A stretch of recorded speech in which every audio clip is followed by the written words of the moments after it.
Arabistonlik bir yigit ana shu g'arbga boradi-da, ularni tilni o'rganishlik uchun bir oilaga uni ham shu boyagindagidek biriktirib qo'yishadi. Haligi g'ayridin kishi ayoli bilan bir yoqqa ketishlikdan avval haligi musulmon yigitga aytdiki, biz dedi falon joyga ketyapmiz ayolim bilan, va kichkina qizim bilan o'tirib tura olasanmi? Ha, mayli o'tirib turaman. Ular ketishdi. Hali musulmon yigit qoldi, kichkinagina qizcha.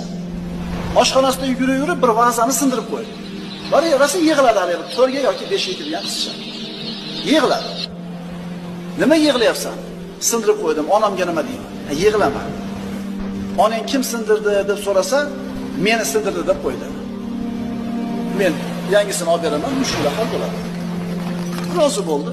Kechki payt ota-ona keldi, g'ayridin. Qarasa vazni siniq. Kim sindirdi deb qizidan so'radi. Mana akam sindirdi. Men uni olib beraman dedi, shu bilan mushkula hal bo'ldi.